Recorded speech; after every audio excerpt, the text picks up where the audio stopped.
Welcome again to another telecast. This is the second in a series of telecasts that I'll be doing addressing the elites of Southern Kaduna. Now, my name is Deborah, and I would love to have your comments at the end of this telecast. Press the notification bell so you'll be the first to be notified if I, drop any videos. Go to the site, like, share, and subscribe so that you can know the good fights that people out there are fighting, but perhaps do not have a platform to articulate what's troubling the region. Now, I did one which I felt was a little bit sort of too broad, and it touched on so many issues, and I got feedback from a lot of you. So I thought, all right, those things I talked about in the first one, I am going to now take them one by one and see how we can progress the discussion. So now, one of the main grouses that a lot of people spoke about was just the lack of development in our area. I know it's not necessarily your fault, everything, okay? It's historical, and we can't even go into it right now because we'll spend days, oodles of days and hours and so on. So there's a brilliant book, actually, by the way, coming out very soon, which will address or attempt to address the historical contexts of especially the Baju people. But you cannot address one group without bringing in the other group, because we share a common culture, a common identity. I remember I did one where I said we don't share anything in common with people from certain groups, and I stand by my words, and that book bears me out as to how the British tried to subjugate and couldn't, and then use indirect rule, which they've applied everywhere. Okay, so I'm not all for complaints, okay? I like to bring up the issues and then ask the audience to proffer whatever solutions they feel that we can start to look at, because if we as a people don't rise up to speak for ourselves, well, nobody will, okay? And that leads me back to the reason why I made the first video, which is, there's this strong feeling that, our representatives, either in the House, the state, whatever, Senate, they do nothing. All right, they might say they do stuff. I don't know. I saw one solar light. I'm not sure, how that is anything to anybody. It's just in one place, okay? We send you there to go and make our voices heard at the table. Now, everything that's given, whether it's constituency allowance or special projects and so on, you guys don't have to carry out like anyone's doing you a favor. As long as we say we're Nigerians, we're entitled to those things. The fact that one group had marginalized the country, most of the country, for a very long time is a different matter altogether. And that same group had marginalized the southern parts of Kaduna State, the whole of it. They made sure that everything was located in the north. A case in point, I remember as a kid, the military had some armory or whatever they had in Kachia. And, this same mob wanted to move it down to Zaria, that's like chock-a-blocks with nowhere to put your foot, okay? I think they even did. don't quote me on that, I'll have to check it, but I think they did. And it took Obasanjo to Obasanjo, all right, it took him to come and return, like take it back to Kachia where it belonged. And I'm even grateful that the first mechanized div is in Jaji somewhere. So most army people who come to Kaduna State will be familiar with the plurality of that state, and they'll be familiar with the southern part because obviously Kachia is in the south and their stuff is in the south. So they know that area, and I think that's what perhaps informed his decision to move it. Not that your leaders went, carrying our flag and saying hell no. It was crickets, okay? It was quiet. I think maybe the man just saw the injustice and just said no, this one remains here, and he took it back. So, one thing I would like to see from you guys, when I say guys, I mean it, both sides, men and women elected, is or appointed. What are the lists of your accomplishments? Because we want to see a list, a solid list of things that you have accomplished. Not for yourself, not that, you collect all these monies and build stuff for yourself and marry more wives and all this kind of stuff. Point out, call town hall meetings, okay? I know we don't have stuff like that, but go to your constituency, because like I said in the other tape, there's a groundswell of people who are now mobilizing to name and shame, okay? So you can spare yourself that indignity by coming to your constituency, listing I did, okay?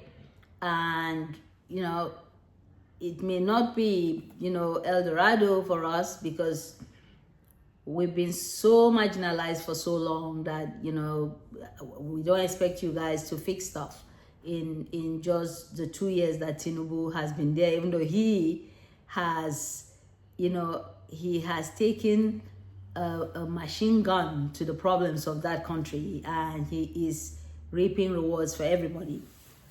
So this pretty please attitude, like, oh, someone's doing you a favor, away with it, okay? Away with it. If we say we're Nigerians, then we deserve a place. In fact, we have a place, we should have a place at the table. As the so-called cake is being shared, we should have our share. And whether you're doing things and the people are not aware of it, I don't know, okay? I think that,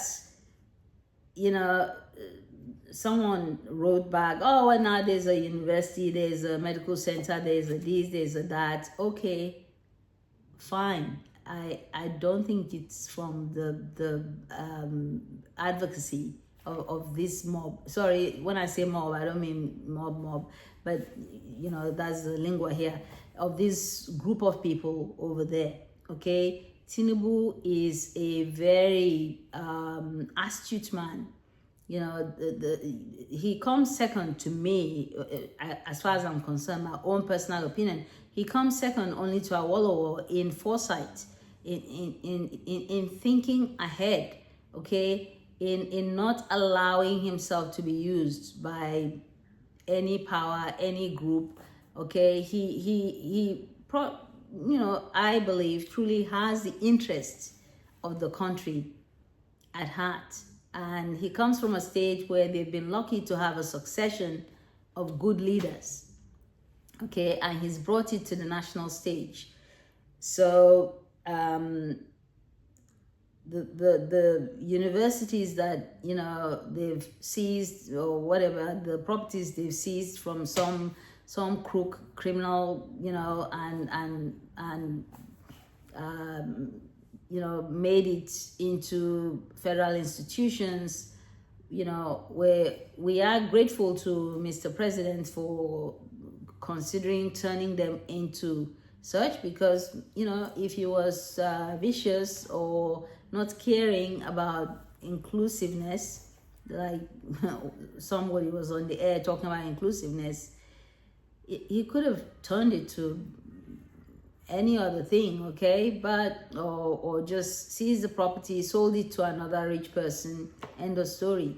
But he looked, I'm pretty sure, and saw the injustice going on that went on in that place for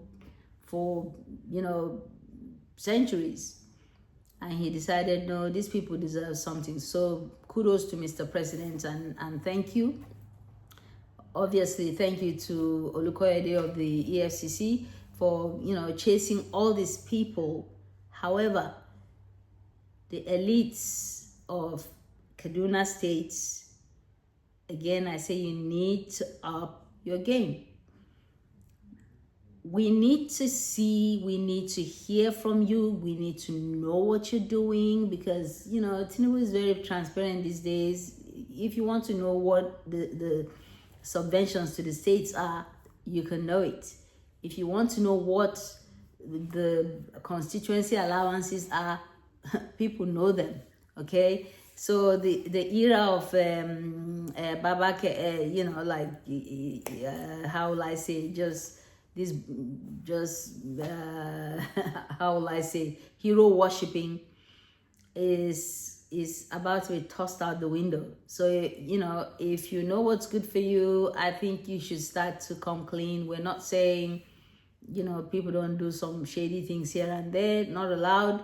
But if you do shady stuff and you still do a tiny teensy weensy bit for your people, I'm sure a lot of people will overlook some things, okay?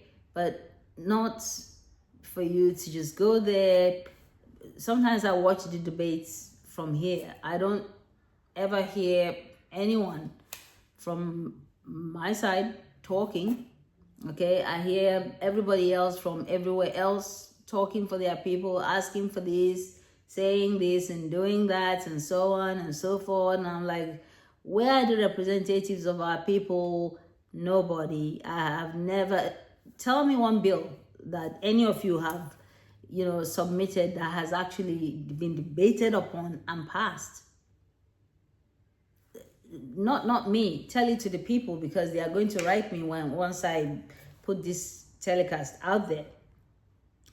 So we need to hear your voices more in the national discourse. That's all I'm saying. That's the bottom line, okay? We need you to be accountable to us, the people who I wanted to say voted for you.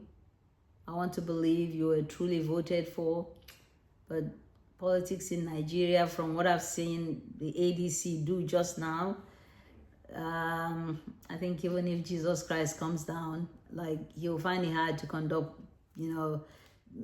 elections in Nigeria, not because he is not free and fair, but because Nigerians, they will find a way to play 419 on Jesus, okay? That's just me. So the other issue that somebody wrote was that, we send them there, all we know is that the next thing their families are abroad and we are here suffering and they do nothing for us. Now, this is true, not even just our constituency or Southern Kaduna or local or things, okay? Even nationally, I went home. I keep saying I went home. Go home, okay? I just refer to the last 2 visits that I've done. And all my siblings have kids. All the kids are going to private schools. All the kids are from primary school to secondary school. They are all going to private schools. And then the ones that are in university, half of them are going to private universities. The other half are either have not been admitted and being home 4 or 5 years because of marginalization by, well, not the current government of Kaduna State, the previous unnameable one, okay? Everybody knows who I'm talking about.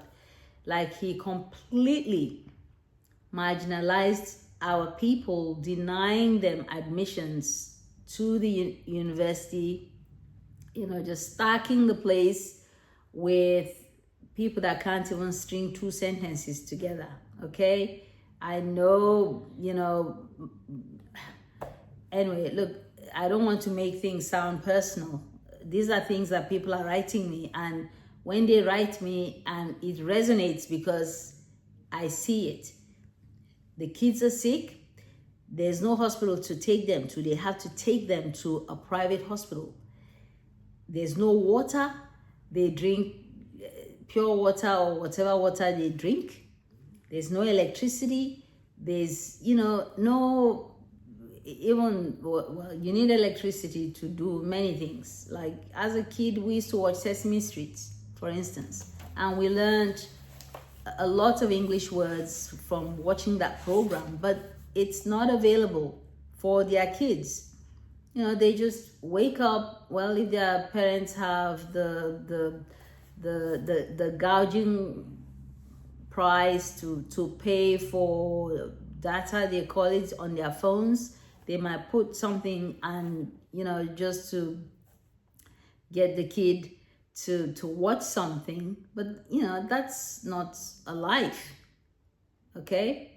So this is not just a state or a regional disgrace. This is actually a national disgrace. I know that the president is trying with so many other things, but this is an area that you may be doing something, things may be changing, but I think your media team needs to do a little bit more to let the people know what is going on. I went to an LEA, okay? And a lot of the people I know went to LEA, like this, like that, and they were good, they were decent. Forget bad enough saying she took her table to God knows where. She has to take her chair and her table and maybe the blackboard to the school and chalk and the duster or whatever. No, we didn't have to take anything, okay? Going to the LEA, we didn't have to take anything. It was all there. The teachers were good. They were satisfied with their salaries. They didn't have to, start making us buy stuff and so on. I went to the school in the era of, board, like, the blackboard with the ABCs on it, and then you flip it and then you write with chalk. And then there was the big blackboard when the teachers talking and doing stuff, and then they write with chalk and then they erase it with the duster, okay? And we had desks, we had chairs, we had where we could put our books. So all those things were gone. I just couldn't help but notice it. So I'm like, okay, all these figures, people come around on the telly, GDP. Hello, all right, let me not even call my grandpa. Some of my siblings don't even know what, like, when I say siblings, like people I know, don't know what GDP is, okay? Or CPI and all these kind of fancy economic terms, right? All they know is the price of ugu in the market, the price of tuwo at a Madame Mama put, the price of pounded yam, okay? That's all they care about, and their rent and so on. Nigeria is the only country where you want to rent a place, they want you to pay 2 to 5 years in advance. Now tell me, which civil servants do you know anywhere who will have that kind of money to pay? unless of course if the government is paying for them, like, you know, all these fancy government people. Who's not a thief? Who can produce that kind of money? Tell me. None. So again, I come back to the elites of Southern Kaduna.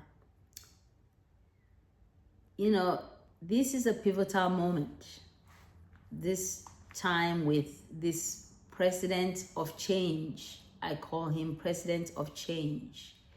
If before you felt that your voices were muzzled, you couldn't talk, otherwise the big master will just knock you off your little position that he's giving you, the crumbs that he's dropped down.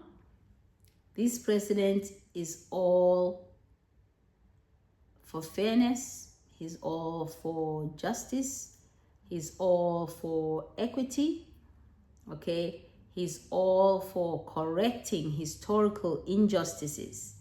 And this is the time. This is the time appointed by the Lord. You know, it's like the sons of Issachar. When I say sons, I mean sons and daughters. This is the time for you to seize the moment, okay? And restore the people of Southern Kaduna back to the dignity that they deserved, back to the humanity that was stolen from them by a particular ethnic group. I said it in the other tape, you know, no apologies. You're free to go and look at it, and I've done other tapes. This is the time, because if Tinubu leaves that place and somebody else comes in as the president, well, you can kiss all our dreams goodbye. It's good for local governments to have stuff. But if you guys achieve nothing at all, by the way, which industry in our area, just tell me which industry, you know, just any of you, you can reply to my comment section below. Which industry do you have in the area that's, you know, employs our people? Which industry have you brought as a co-op for the community to jointly benefit? All the industries you have are your industries for you, yourself, and you. So be myself and I syndrome. When are we going to stop that? Okay? Think of the common good. I'm not saying you shouldn't take your salaries or whatever you're entitled to set up an industry, but show me the industry in our area particularly that is benefiting the people generally. It's high time you hear this, you know, this clarion call for you guys to up your game. This is your chance, okay? You must understand the zeitgeist, okay? You must understand the times, just like the sons of Issachar. Thank you for listening.